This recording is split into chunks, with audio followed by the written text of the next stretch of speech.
Well, Jefferson Fisher is known for teaching his casual 13 million followers about all aspects of communication. His practical tips for navigating conflict and winning any argument have helped change countless relationships for the better. Yeah, the speaker and best-selling author has become one of the world's most influential minds, and now he's taking his live tour across the country, providing easy-to-understand tools to help you walk into any room with undeniable confidence. And Jefferson Fisher joins us live in studio. Good morning, and you are just exuding confidence this morning, sir. Thanks. Speak for yourself.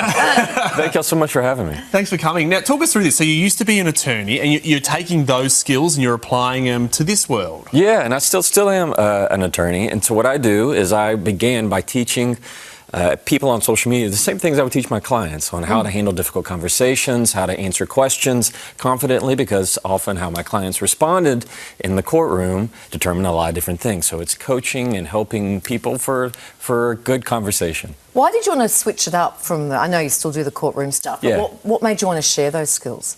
Because people need them. Yeah. I made a video thinking, well, I know a lot of people ask for advice on how do you handle this argument.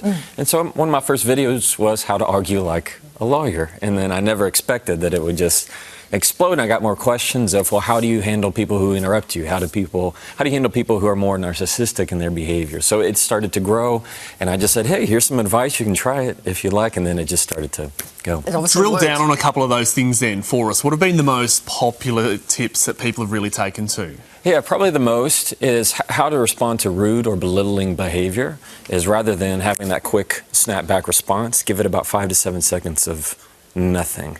And often when you ask them to repeat it, say, I need you to say that again, they don't ever say that again. That it exposes them. Or you might begin with, did you mean for that to sound as rude as it was? Okay. Yeah, a lot of the did you means. Okay. So it's a lot of self-reflection for the person who's actually said it. Exactly. So it's not you actually responding, it's you being a mirror and a spotlight on their behavior, which makes it go away pretty quickly. Okay, so you're taking these live shows around Australia and New Zealand. Yes. What are people going to learn?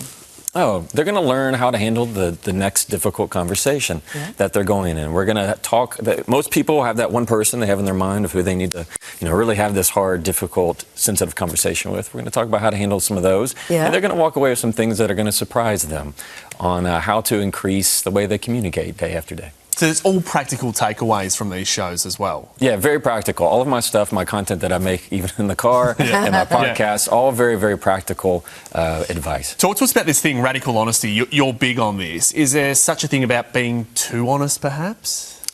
Maybe. It usually has to do with timing.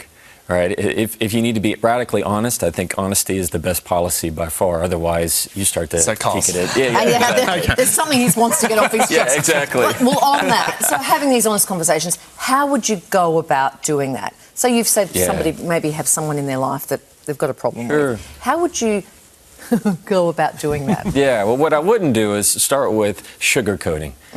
People like that because it feels softer, but the sugarcoating is not for the other person.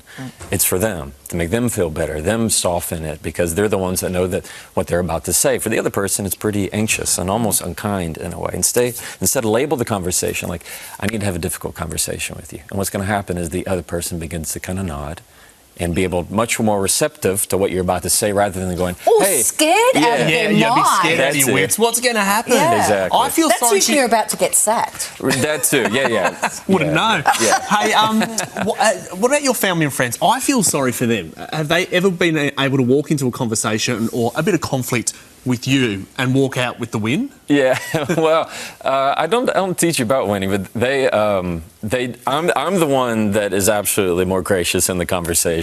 So, yeah, I feel sorry for them, not because of conversation, because they're friends with me. That's the thing to feel sorry. Okay, right. Okay. What about if you're terrified of conflict? A lot of people don't like conflict, which is funny because that ends up actually creating conflict. But anyway, so how do you navigate that? You need to have what they call a growth mindset.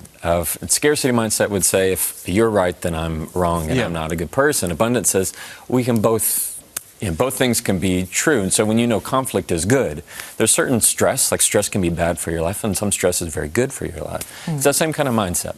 So you're saying that binary mindset that I walk into it with, win or loss, it's not helpful? Not helpful, No, no. okay. Yeah, you want to have... I've tried telling you that, David. Exactly, multiple times. Yeah. If you would just listen to her, Yeah. really. Sorry, Kyle. Yeah, I think that's what we're We really... need to have a chat. Okay. What's that one phrase, as we say goodbye, Yeah. that you think everyone maybe watching at home could start incorporating into their vocab? Sure, instead of saying, I disagree, I would ask them to say, I see things differently. When you say words like see or view or perspective, you say, you know, I get there another way. I take another approach. People don't get nearly as defensive when you use sight and perception, because then you're sharing perception rather than arguing points. I think you'd be very annoying to argue with. Yeah, probably. Yeah, right? Probably so. We'd never get the win, Carls. Yeah. That's right. It's not about winning and losing, David. Yeah. Listen, thank really, you, mate. really Thanks for interesting having me. stuff. Yeah. And how much better is our life if we start incorporating a bit of that, though? Well, it's better, all the way better, times 100. If you're able to improve the way you communicate, you improve your relationships, and in turn improve your life.